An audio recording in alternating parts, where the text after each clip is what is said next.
بندہ جس سے پیار کرتا ہے نا، وہ بندہ کبھی کبھی پھر پیار کا فائدہ ناجائز بھی اٹھاتا ہے، کبھی کبھی یہ بھی نقصان لوگ کرتے ہیں۔ پہلی بات تو یہ کہ جب پیار ہو جائے تو اس کا فائدہ جائز بھی نہیں اٹھانا چاہیے۔ جس نے فائدہ اٹھا لیا تو اس نے تو استعمال کیا نا۔ تو ہوتا ہے ہمارے گھروں میں کہ اگر بچہ اماں کے قابو میں تو پھر اماں جو دل کرتا ہے کراتی ہے، اور جو اس کو کہہ دیتی ہے پھر وہ کہتا ہے اوہو میری اماں نو آکھیا ہے، پر وہ ڈنڈا اٹھا لیتا ہے، آؤ دیکھتا ہے نہ تاؤ دیکھتا ہے۔ یہ بھی ایموشنل کرنا ہے، کر لیتے ہیں لوگ۔ بیٹی کو بھی پتہ چل جائے نا ابا میری بات مانتا ہے، تو وہ سارے بچے کہنا سیر کرنے جانا ہے تو ابا جی کو کون منائے گا، تو کہتی ہے تسی چپ کر جاؤ، ابا جی کو میں بات کروں، اسے پتہ ہے میرے سے پیار کرتا ہے۔ اب بات کو سمجھ لیں، یہ ایک ایموشنل کرنے کا طریقہ ہوتا ہے، لوگ کر لیتے ہیں، اور وہ بندہ چونکہ پیار کر رہا ہوتا ہے تو پیار کرنے والا بہرحال کہیں نہ کہیں پھر قابو آ جاتا ہے۔ وہ استعمال بھی ہو تو ہو جاتا ہے، لیکن وہ بندہ ٹھیک ہوتا ہے، کیونکہ وہ استعمال ہو بھی رہا ہے تو ہو تو پیار میں رہا ہے نا، پیار میں ہو رہا ہے نا۔ سمجھ لیں میری بات کو۔ حضرت سعد بن ابی وقاص رضی اللہ تعالیٰ عنہ کا نا اپنی ماں سے بڑا پیار تھا، بڑا پیار تھا اپنی والدہ سے۔ تو حضرت سعد بن ابی وقاص کلمہ پڑھ گئے، اماں جی نے بھوک ہڑتال کر دی، اسے پتہ تھا کہ میرا پتر مجھ سے پیار بڑا کرتا ہے، میں نے بالآخر منوا لینا ہے۔ تھوڑی سی آبادی تھی، ایک گھر کے اندر جو مسئلہ چھڑتا تھا نا اس کا سارے شہر کو پتہ چل جاتا تھا۔ اب کونوں میں گلیوں میں اب باتیں بھی ہونے لگیں کہ وہ سعد کی ماں ہڑتال پہ بیٹھی ہوئی ہے، بڑا مسئلہ ہے۔ اب پریشر بڑھنے لگا۔ حضرت سعد بن ابی وقاص فرماتے ہیں کہ وہ جو میرے قریبی لوگ تھے نا صحابہ، وہ بھی مجھے کہنے لگے یار کوئی رستہ نکال، ہر چوک میں تیری بات ہوتی ہے۔ کہتے ہیں میں گھر جاتا تو گھر والے بہن بھائی بچے باپ سارے کہتے ہیں یار تیری ماں مر جائے گی۔ اب بہت بڑا ایشو ہے، ہم یہ کہہ دیتے ہیں کہ انہوں نے قربانیاں بڑی دی، لیکن آپ ذرا بات کو سمجھے نا کہ اماں بھوک ہڑتال پہ بیٹھ جائے، ایک انسان کہاں کھڑا ہو جائے گا؟ بدنامی الگ ہے، بحث الگ ہے، سیانہ بندہ مالدار وزادار قبیلے والا۔ حضرت سعد بن ابی وقاص کی ماں نے 3 دن تک روٹی نہیں کھائی، پانی نہیں پیا، بے ہوش ہو گئی۔ اب جب بے ہوش ہوئی تو شور پڑا، سارا محلہ جمع ہو گیا، اب سارے لوگ کھڑے، اور بچہ وہ ہے جو ماں کی بڑی ماننے والا ہے۔ اماں کے اوپر لوگوں نے پانی شانی ڈالا، ہوش آئی تو حضرت سعد بن ابی وقاص قریب آئے، کہنے لگے اماں ایک بات کرنی ہے۔ اماں بھی بڑی مشکل سے اٹھ کے بیٹھ گئی کہ پتر ماننے لگا ہے میرا۔ لوگ بھی کھڑے ہو گئے، مسکراہٹ بھی ہونے لگی کہ لو نہ کوئی بات ہونے لگی، یا ماں کہتی ہے کلمہ چھوڑ دے پھر مانوں گی۔ حضرت سعد بن ابی وقاص کہنے لگے اماں سن میری بات، 3 دن ہو گئے، مکے کا کوئی کونا کھدرا ایسا نہیں جس میں میری تیری باتیں نہ ہوئی ہیں، اور قبیلے کا علاقے کا کوئی شخص نہیں، لوگوں نے بڑی باتیں کی، اور لوگ جب باتیں کرنے پہ آتے ہیں پھر اوپر تک جاتے ہیں۔ یہ بھی کہا کہ کیا دین یہ سکھاتا ہے کہ ماں بھوکی مر جائے؟ یہ بھی لوگوں نے کہا میں نے ہر شے سنی برداشت کی، اماں اب تو میری بات کان کھول کے سن لے۔ ماں کہنے لگی وہ کیا؟ حضرت سعد کہنے لگے پیدا مجھے تو نے کیا ہے، 9 ماہ تیرے پیٹ میں رہا ہوں، روٹی تیرے ہاتھ سے کھائی ہے، تجھ سے زیادہ بہتر مجھے کوئی نہیں جانتا۔ ماں سن تیری کتنی جانیں؟ اماں کہنے لگی 1۔ تو حضرت سعد فرمانے لگے تیری 1000 جان بھی ہو نا تو ایک ایک کر کے ساری نکل جائے تو میں محمد عربی کا کلمہ پھر بھی نہیں چھوڑوں گا۔ ختم ہو گئی بات۔ یہ کیا بات؟ وہ کچا رنگ للاری والا جڑا چڑھدا تے لیندا رہندا، یہ عشق تیرے دا رنگ محمد جدوں چڑھ جائے پھر نہیں لیندا۔ یہ کیا بات ہوئی؟ اماں تیری 1000 جان بھی ہو، روٹی کھانی ہے تو کھا، نہیں کھانی تو نہ کھا۔ یہ لفظ کہتے ہیں حضرت سعد بن ابی وقاص رو پڑے، آنسو آ گئے، لفظ کہہ کے باہر نکلے، مجمع چھٹ گیا، جس نے جو مطلب لینا تھا لیا، جس نے جو کہنا تھا اس نے کہا۔ حضرت سعد چلے گئے، شام کو گھر آئے تو اماں روٹی کھا رہی تھی، تو حضرت سعد فرماتے ہیں کہ محلے کی بیویاں کہنے لگی روٹی کیوں کھا رہی ہو؟ تو ماں رو پڑی، کہنے لگی پتر میرا ہے، میں نے پیدا کیا ہے، میرے پتر نے کبھی ضد نہیں کی، اس کے دل میں کچھ ہے اتر گئی ہے، کوئی ہے، کوئی کچا پکا جذبہ ہوتا تو میں تو 2 آنسو بہاتی تھی تو میرا پتر لوٹ آتا تھا، پر کسی رستے کا مسافر بن گیا ہے، اب کہیں پہنچ گیا ہے، اور میں اس کا درد سمجھ گئی ہوں، جہاں گیا ہے اب وہاں سے یہ لوٹ سکتا۔ آپ سمجھیں اتنا تگڑا ایمان جن لوگوں کا، ان کے بارے میں لوگ ڈسکس کریں گے۔ ان کو نا قرآن پاک نے بطور نمونہ بیان کیا ہے۔ اللہ فرماتے ہیں ایمان اس طرح کا جس طرح میرے نبی کے صحابہ کا۔ یہ منافقوں کی بات ہو رہی ہے پہلے سے بارے میں، وَإِذَا قِيلَ لَهُمْ آمِنُوا كَمَا آمَنَ النَّاسُ، جب ان سے کہا جائے کہ ایمان اس طرح لاؤ جس طرح میرے نبی کے صحابہ لائے ہیں، قَالُوا أَنُؤْمِنُ كَمَا آمَنَ السُّفَهَاءُ، تو وہ کہتے ہیں اس طرح ایمان لائیں جیسے بیوقوف لائیں، یہ تو بیوقوف ہے، ہر شے نبی پاک پہ قربان کر رہے ہیں۔ تو اللہ فرماتے ہیں الا انہم ہم السفہاء، خبردار ہو جاؤ، میرے نبی پاک کے غلاموں کو بیوقوف کہنے والو تم بیوقوف ہو۔ اللہ کہتا ہے تم پاگل ہو، بیوقوف ہو، اللہ انہیں پاگل کہتا ہے. اللہ پاگل کہتا ہے انہیں جو نبی پاک کے صحابہ کو پاگل کہتا ہے، اللہ انہیں پاگل کہتا ہے. یہ معیار ایمان ہے. قرآن نے کہا ایمان اس طرح کا جس طرح کا نبی پاک کے وَإِذَا قِيلَ لَهُمْ آمِنُوا كَمَا آمَنَ النَّاسُ، ایمان اس طرح لاؤ جس طرح میرے نبی پاک کے صحابہ ایمان لائے ہیں اس طرح ایمان. حضرت عبداللہ ابن عمر رضی اللہ تعالیٰ عنہ فرمایا کرتے تھے جو دن بھی طلوع ہوتا ہے نا وہ اعلان کرتا ہے، وہ اعلان کرتا ہے اور کہتا ہے بھئی اگر کوئی کام کرنا ہے تو کر لو، میں آج آیا ہوں، آج کے بعد میں دوبارہ نہیں آؤں گا. قیمتی ہیرے ہیں زندگی کے لمحے، ان کو ضائع نہ کریں. بس کر دیں بڑا ہو گیا سوشل میڈیا، اور بس کر دیں بڑی ہو گئی خبریں، اور بس کر دیں بڑے ہو گئے فضول تبصرے، اور بس کر دیں. امام مسلم رحمۃ اللہ تعالیٰ علیہ جنہوں نے مسلم شریف لکھی ہے، امام صاحب کا وصال زیادہ کھجوریں کھانے سے ہوا تھا. ایک حدیث تلاش کرنی تھی تو کھجوروں کا ٹوکرا پاس رکھ لیا تو کتابیں بھی ٹٹولتے رہے اور کھجوریں بھی کھاتے رہے. صبح حدیث بھی مل گئی اور ٹوکرا بھی خالی ہو گیا، پر کھجوریں اتنی زیادہ کھا لی تھیں کہ وصال کر گئے. کسی نے ان سے کہا کہ روٹی نہیں آپ کھاتے، زیادہ کھجوریں کیوں کھاتے ہیں؟ تو آپ فرماتے ہیں میرا کام ہے حدیث تلاش کرنا، میرا کام ہے حدیث کی سند پر بات کرنا، مسلمانوں کو صحیح اسناد کے ساتھ ان کے پیارے نبی صلی اللہ علیہ وسلم کی خوبصورت باتیں ان تک پہنچانا. تو فرماتے تھے روٹی کھاؤں نہ تو مطالعے میں فرق آتا ہے، روٹی توڑنے پر بھی توجہ جاتی ہے، پھر سالن لگانے میں توجہ جاتی ہے، تو کھجور جو ہے یہ منہ میں رکھ کے نہ تو پڑھتا بھی ساتھ ساتھ رہتا ہوں. تو روٹی کھانے اور کھجور کھانے میں مجھے فائدہ یہ ہوتا ہے کہ کھجور کھاتے کھاتے میرا دین کا کام جاری رہتا ہے. اپنے اوقات کو ضائع نہیں کریں.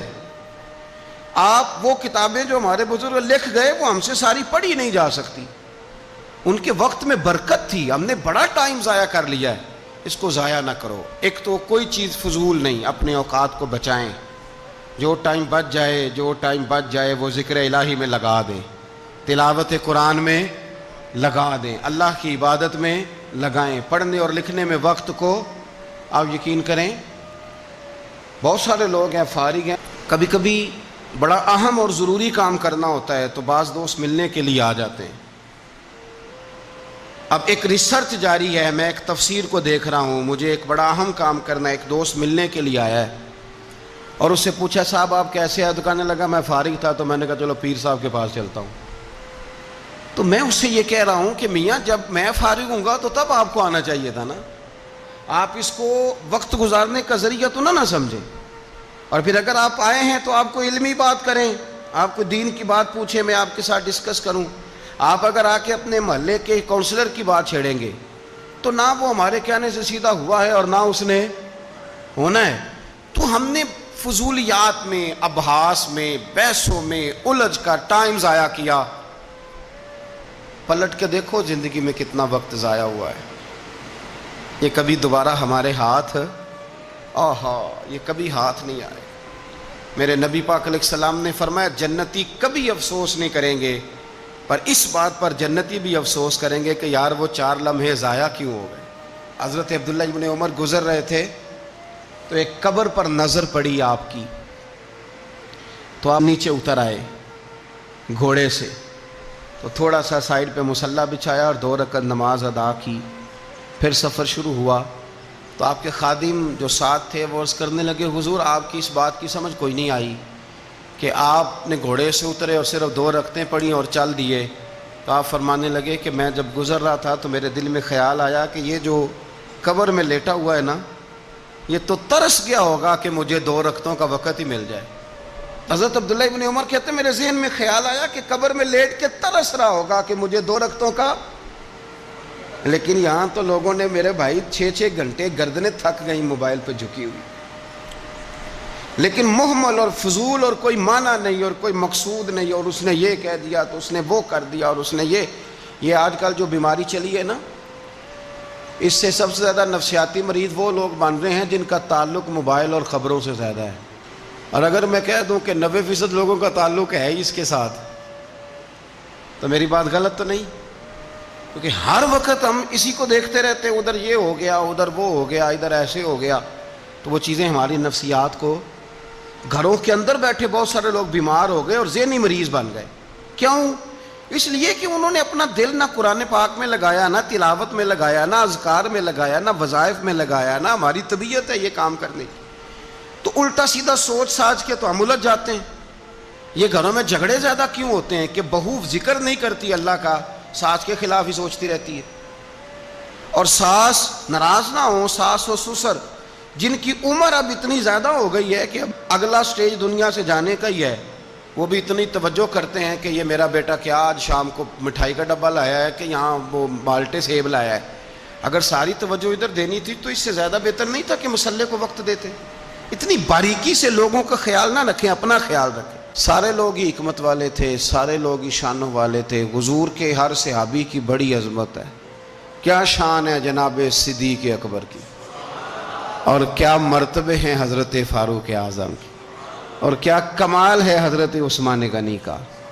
لیکن چونکہ ہر پھول کی اپنی خوشبو ہوتی ہے، جو دانائی، جو علم، جو فقاہت، جو اسلوب اللہ نے مولا علی شیر خدا کو عطا فرمایا تھا، جو شانیں اللہ نے مولا کائنات کو عطا فرمائی تھی، وہ تو حدیث آپ نے کئی دفعہ سنی ہوگی کہ حضور نے فرمایا میں علم کا شہر ہوں اور علی اس کا دروازہ ہے۔ میں آج آپ کو ترمذی کی ایک اور حدیث سناتا ہوں۔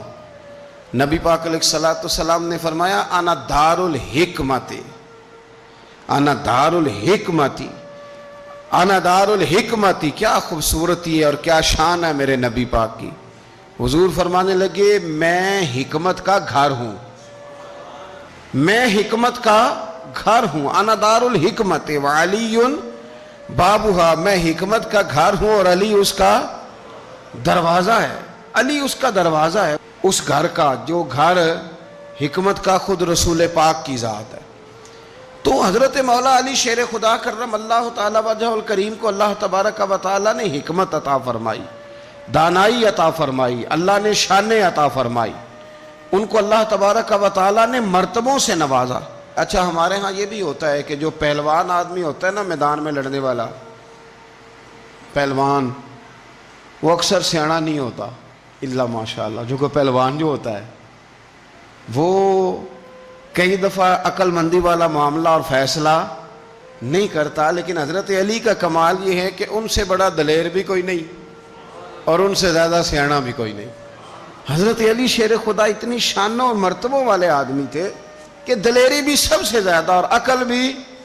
حضرت عبداللہ ابن مسعود رضی اللہ تعالیٰ عنہ فرماتے ہیں کہ اگر حکمت کے 10 حصے کیے جائیں نا دانائی کے، تو اللہ نے 9 حصے مولا علی کو عطا فرمائے اور ایک حصہ باقی ساری کائنات کو عطا فرمایا۔ بڑے فہم والے، فراست والے، دانائی۔ ایک بندہ آ گیا غیر مسلم تھا، تو کہنے لگا میرے کچھ سوالوں کے جواب ہیں پر کسی نے دیے نہیں کبھی۔ پہیلیاں ہوتی ہیں نا کچھ لوگوں کے، سوال اور ہوتا ہے پر پہیلی تو بعض لوگوں نے پہیلیاں، لیکن جن کو اللہ فہم کی دولت دے نا ان کے سامنے بھی پھر کوئی پہیلی نہیں رہتی، کوئی راز نہیں رہتا۔ تو جب اس نے آ کے بہت بڑا دعویٰ کیا کہ اگر کوئی میرے سوال کا جواب دے تو میں مان جاؤں، تو پھر مسلمانوں نے کہا کہ نہیں، تو نے بڑا ہی دعویٰ کر دیا ہے، تو شے کوئی نہیں، وہاں تو بڑے مان گئے، تو ہمارے ساتھ۔ حضرت مولا علی شیر خدا کے پاس لے گئے تو اس نے بڑے مشکل سوال کیے۔ پہلی بات وہ کہنے لگا آپ مجھے 2 ایسے دوست بتائیں جن میں کبھی لڑائی نہیں ہوئی۔ تو حضرت علی کہنے لگے تو بڑے دعوے کر رہا تھا کہ میں بڑے لمبے سوال پوچھوں گا۔ وہ 2 دوست جن میں کبھی لڑائی نہیں ہوئی وہ جسم اور روح ہیں بھی کٹھے ساتھ رہتے، دوست بھی ہیں، پر کبھی آپس میں لڑائی، بڑے گناہ کرتا ہے جسم پر، روح ناراض نہیں ہوتی، وہ ساتھ ہی رہتی ہے۔ اس کی آنکھیں کھل گئیں، اس کو تو کبھی جواب ہی نہیں ملا تھا۔ کہنے لگا اچھا وہ 2 ایسے دوست پھر بتائیں جن میں کبھی صلح نہیں ہوئی۔ تو فرمایا وہ موت اور حیات ہیں، جب موت آتی ہے تو پھر زندگی باقی، ان کی صلح نہیں ہو سکتی، اکٹھے رہ ہی نہیں سکتے۔ اللہ اکبر۔ وہ کہنے لگا یہ تو کمال ہو گئی، اب وہ ذہن کھل گیا۔ کہنے لگا جی اور پوچھ لوں؟ فرمایا تیرا ہی دعویٰ تھا 2 پوچھنے، میں تیار ہوں، تو 100 بھی پوچھ۔ کہنے لگا وہ بی بی جس نے چند لمحوں میں بچہ پیدا کر دیا، فرمایا یہ بھی کوئی مشکل بات ہے؟ وہ حضرت مریم ہے، ایک منٹ میں حاملہ ہوئی تھی، اگلے منٹ میں اللہ تعالیٰ نے انہیں تھوڑی سی تکلیف سے گزارا اور اگلے منٹ میں حضرت عیسیٰ پیدا ہو گئے. کوئی مشکل بات ہے؟ کہنے لگا جی وہ دو چیزیں جو حرکت نہیں کرتی، فرمایا یار جلدی پوچھ، ٹائم نہ ضائع کر، جلدی پوچھ. وہ دو چیزیں جو حرکت نہیں کرتی وہ زمین آسمان ہے. اس نے کہا وہ دو چیزیں جو ٹھہرتی نہیں، فرمایا وہ سورج اور چاند ہے جو حرکت ہی کرتے رہتے. کہنے لگے اچھا وہ بتائیں جی جو کھا تو بڑا کچھ کیا پر پیا اس نے کچھ بھی نہیں. تو حضرت علی فرمانے لگے وہ حضرت موسیٰ علیہ السلام کا عصا ہے، جادوگروں کے سانپ سارے ہی کھا گیا پر پانی کا گھونٹ بھی نہیں پیا. حد ہو گئی. وہ شخص کہتا ہے علی کے جواب نے، مولا علی شیر خدا کے جوابات نے میرے اندر ہیجان پیدا کر دیا. میں نے فوراً کہا بتائیں وہ شخص جو کوئی شے نہیں. تو حضرت علی کہنے لگے جو میرے نبی کا کلمہ نہ پڑھے وہ کوئی شے نہیں. کہنے لگے وہ بتائیں جو بڑی شے ہو. فرمایا جو چاہے کہ اس کی عزت کعبے سے بھی زیادہ ہو جائے اور وہ بڑی شے بن جائے تو وہ محمد عربی کا کلمہ پڑھ جائے. گنجا تھا، کوئی شے نہیں تھی، سر پہ بال بھی نہیں تھے، رویا کرتا. اللہ تعالیٰ نے فرشتے کو بھیجا، تجھے کیا چاہیے؟ تو کہنے لگا بال آ جائیں اور تھوڑا مال آ جائے.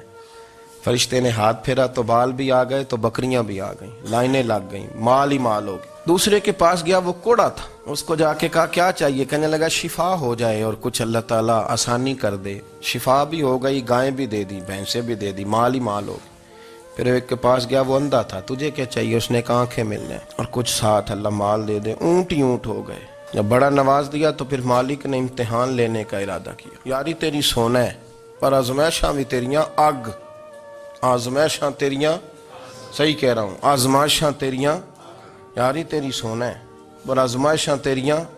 اے سونا پرکھیا جامدائی پہلو نال لگاں دے لگ. اللہ نے فرمایا آزمائش کرو. سب سے پہلے گنجے کے پاس آئے، اسے کہا اللہ کے رستے میں کچھ دیکھنے لگا، میرے خرچے ہی بڑے، دیکھو تو صحیح کتنی مشکل میں وقت گزارتا ہوں، حال ہی کوئی نہیں. تو اس نے کہا میں نے تو سنا ہے تو گنجا اور بھوکا ننگا تھا. کہنے لگا میں تو جدی پشتی رئیس اعظم ہوں، تجھے کس پاگل نے کہا ہے بھاگ جا؟ اس نے کہا اچھا جیسے تو تھا ویسے ہی ہو جائے. کھیت کھلیان اجڑ گئے، پھر سے گنجا ہو گیا. حضور علیہ السلام فرمانے لگے، پھر وہ اس کے پاس گیا جو کوڑا تھا، اسے کہا کچھ دے. کہنے لگا خرچے ہی بڑے. اب پوچھ لیں کسی امیر آدمی سے، کہے گا چکی کے نیچے ہاتھ ہے میرا، میرے سے زیادہ تو اب پریشان بندہ ہی کوئی نہیں. کیا بتاؤں آپ کو، اتنا ٹیکس ہے، اتنا جرمانہ ہے، فلانی شے، بڑا کچھ گنواتے ہیں لوگ. اس نے کہا میں نے تو سنا تو پہلے کوڑا تھا. اس نے کہا جا دوڑ جا، میں تو رئیس اعظم ہوں، دادا بھی پردادا بھی اور ساری نسل ہی. اس نے کہا اچھا جیسے تو تھا ویسے ہی ہو جائے. پھر وہ گیا اندھے کے پاس اور جا کے کہا اللہ کے نام پہ کچھ دے. تو کہنے لگا رب کے نام پہ؟ یہ کھڑے ہیں اونٹ، جتنے تیرے دل کرے لے جا. اس نے کہا کیا معنی اس بات کا؟ کہنے لگا یار تجھے کیا بتاؤں، میں تو اندھا تھا، میں نے تو کبھی دنیا دیکھی نہیں تھی. پھر اس کریم نے فضل کیا تو مجھے بڑا کچھ دکھایا. میں کیا بتاؤں، میرا دل کر رہا ہے کہہ دوں کہ پھر اس نے کعبہ دکھایا، پھر اس نے روضہ رسول دکھایا، پھر اس نے ریاض الجنہ کے سجدے دکھائے، پھر اس نے اپنے محبوب کے دروازے کی رونقیں دکھائیں. اس نے بڑا کچھ دیا، اس نے بڑا نوازا. میرے پاس تو شاید میں بدکار پرانا خادم، کسے در ملی نہ ٹوئی. ایتے واصف یار نے نظر جو کی تھی پھر واصف ہی ہوئی. یہ تو اس کا کرم ہوا. تو یہ وہ کہنے لگا تو اللہ کے نام پہ جان مانگ، میں وہ بھی دینے کو تیار. میرے پاس تو شے ہی کوئی نہیں تھی، مجھے تو اپنا پتہ ہے، میں تو کوئی شے نہیں تھا، کچھ نہیں تھا میرے پاس. یہ تو ان کا کرم ہے کہ رخ ان کا ادھر ہے. اور مختصر سی میری کہانی ہے، یہ جو بھی ہے ان کی مہربانی ہے. تو وہ کہنے لگا میں بھی کچھ لینے نہیں آیا تھا، تیری آزمائش ہی کرنے آیا تھا. تیری عزتیں بھی سلامت رہیں گی، تیرا مال بھی سلامت رہے گا، تیری شفا بھی. اپنی زندگی میں کبھی بھی اللہ کی بارگاہ سے توجہ ادھر ادھر نہ کریں. چھوڑیں لوگ کیا کر رہے ہیں، دنیا کیا کہہ رہی. کبھی بھی اپنی توجہ دائیں. ہمارا یہ مسئلہ بن گیا کہ ہماری سیاست ہے، ہماری دنیا داری ہے، ہم بندوں کو راضی کرنا چاہتے ہیں. ہم دیکھتے ہیں کون کس طرح، اور آپ یقین کریں آپ تھک جائیں گے، بندے راضی نہیں ہوں گے، وہ نہیں راضی ہوتے. آپ ان کو منا کے لائیں گے تو ادھر والے نکل جائیں گے، ادھر کو منائیں گے تو ادھر والے نکل جائیں گے. اس چکر سے باہر آئیں، اس رب کو راضی کریں جو فرماتا ہے ان الذین آمنوا وعملوا الصالحات سیجعل لهم الرحمن ودا. فرمایا تو ایمان لانے کے بعد نیک عمل کر، میں لوگوں کے دلوں میں تیری محبت پیدا کر دوں. رحمان لوگوں کے دلوں میں محبت ڈال دے گا، اللہ لوگوں کے دلوں میں۔ اپنی نظر ہمیشہ اپنے رب پہ رکھیں، اتنی لمبی چوڑی دنیا داروں سے امیدیں نہ وابستہ کریں۔ میں نے دیکھا ہے لوگ کاسا لیسی کرتے ہیں، کبھی اس کے دروازے پہ کبھی اس کے دروازے پہ، ان چکروں سے باہر آئیں اور اپنے رب کی بارگاہ کی طرف توجہ کریں، استغفار شوق سے پڑھا کریں۔ اور اکیلے میں نا، اکیلے میں رئیس المتکلمین مولانا نقی علی خان صاحب رحمۃ اللہ نے لکھا ہے کہ فرعون 500 سال حکومت کر گیا۔ فرماتے اصل وجہ یہ تھی کہ دنیا جب سو جاتی تھی نا تو اوپر چادر لے کے تو مسلح پہ بیٹھ جاتا تھا اور ہاتھ باندھ کے کہتا تھا رب تو ہی ہے، میرا پردہ نہ کھولنا، مالک تو ہی ہے، کرم نوازی کرنا، میری پکڑ نہ کرنا۔ وہ بے ایمان ہو کے اگر 500 سال ہاتھ باندھے تو گزارا کر لیتا ہے، تو ایماندار ہے۔ پر مسئلہ یہ ہے کہ تو رات کو بکل مار کے ہاتھ نہیں نہ باندھتا، تو منت نہیں کرتا، تو استغفار نہیں کرتا۔ توبہ کریں تو بچے رہیں۔ وہ اتنی لمبی حکومت کر گیا چونکہ رات کو کہتا تھا مالک رب تو ہی ہے، لیکن مہربانی فرما، میری پکڑ نہ فرما، تو اللہ نے تو اس کو مہلت دے دی۔ کافروں کو آج بھی مہلت دی ہوئی نہیں رب نے؟